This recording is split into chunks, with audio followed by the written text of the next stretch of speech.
नमस्कार शेतकरी मित्रांनो. बघा आता जे कापसाचे भाव आहेत त्यामध्ये आणखीन बरेच काय झालेले आहे, वाढ झालेली आहे. आणि तुम्ही ते पाहता आलेलं आहेत न्यूजपेपरच्या माध्यमातून म्हणा, व्हिडिओच्या माध्यमातून म्हणा. आणि यावर्षी शासनाने काय केलेलं आहे, हमी भावाप्रमाणे कापसाची खरेदी जाहीर केलेली आहे. त्या माध्यमातून सुद्धा CCI खरेदी केंद्र चालू झालेले आहेत.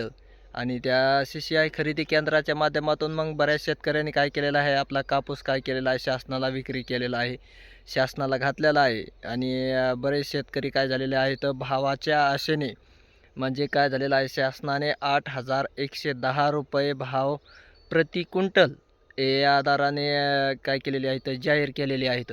आणि शेतकऱ्यांना मग असं आणखीन आशा लागली आहे, आणखीन भावामध्ये काही बदल होतो का काय. आणि त्यानंतर मग पाठीमागं शासनाने काय केलं होतं, 0% आयात शुल्क काय केलं होतं.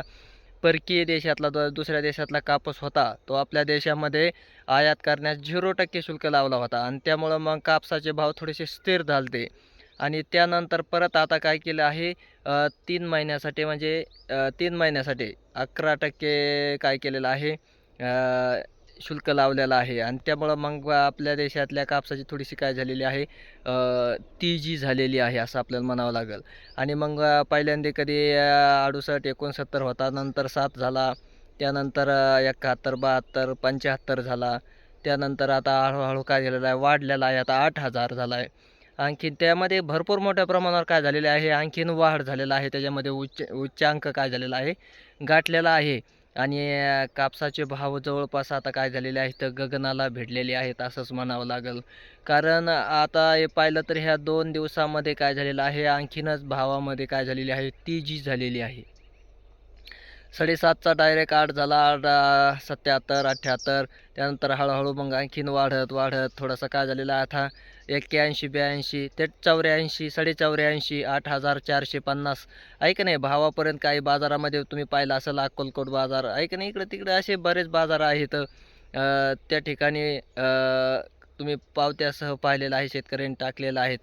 कारण भावामध्ये तशी तेजी झालेली आहे.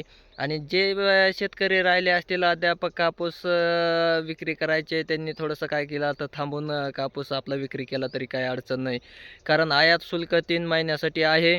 आणि मग तुम्ही 3 महिन्याच्या आतमध्ये काय करायचं आहे, कापूस घालायचा आहे. कधी काळी 9च्याही पुढं जाऊ शकतो, कारण 9,000लाही गाठू शकतो आहे की नाही. राहिलेल्या शेतकऱ्यांनी घाई गडबड वगैरे करायची नाही, कारण आता भावामध्ये तेजी होणारच आहे.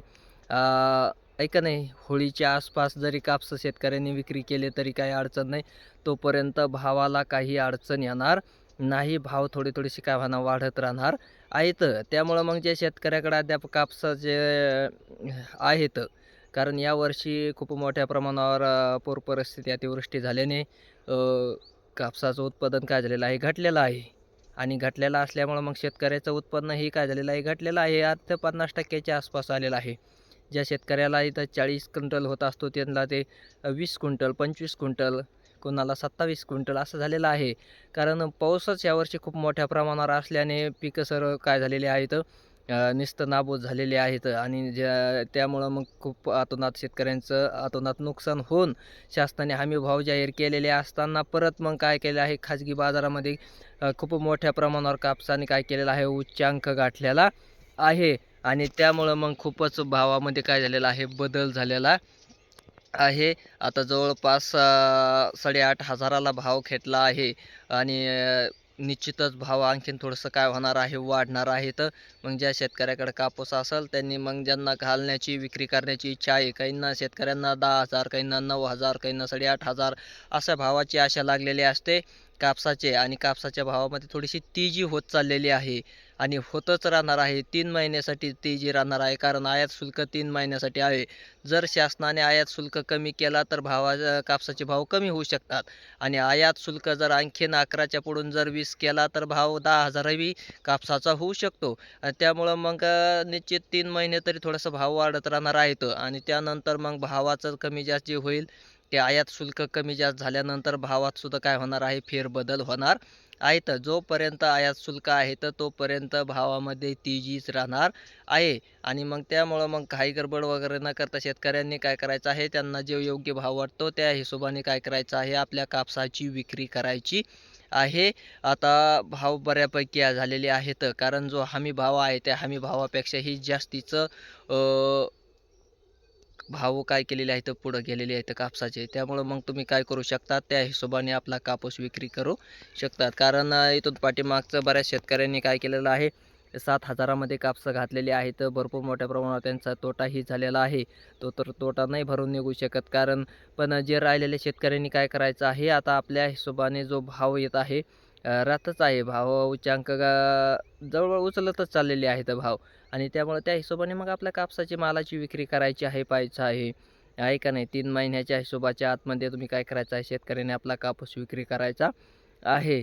आणि ज्या शेतकऱ्याकडं ज्यांनी विकलेला असेल त्यांचं काही नाही, पण ज्यांनी राहिले असतील त्यांनी 3 महिन्याच्या हिशोबाने शासनाने जे आयात शुल्क लावला आहे त्या हिशोबात कमी काय करायचं आहे, कापसाची विक्री करायची आहे. कारण दर दिवस भाव काय चाललेले आहेत, वाढतच चाललेले आहेत. वाढत असल्यामुळं मग शेतकऱ्याला आणखीनच उत्सुकता लागलेली आहे.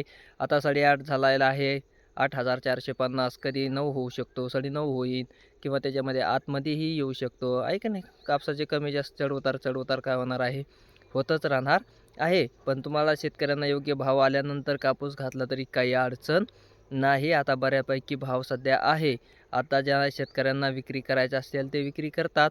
आणि ज्यांना आणखीन जास्त भावाची आशा आहे ते काय करतात, नंतर कापसाचं काय करत आहे, आणखीन भाव वाढण्याचे चिन्ह पाहत आहेत आणि नंतर मग काय करत आहेत, कापूस विक्री करत आहेत. ठीक आहे. आणखीन भाव वाढतच चालणार आहे तर काही अडचण नाही. ज्या शेतकऱ्यांनी कापसं ठेवलेले आहेत त्या शेतकऱ्यांनी तुम्हाला जो योग्य भाव वाटेल, आहे की नाही, भाव वाढतच चाललेले आहेत त्या हिशोबाने तुम्ही काय करायचं आहे, तुमच्या कापसाची विक्री करायची आहे. धन्यवाद.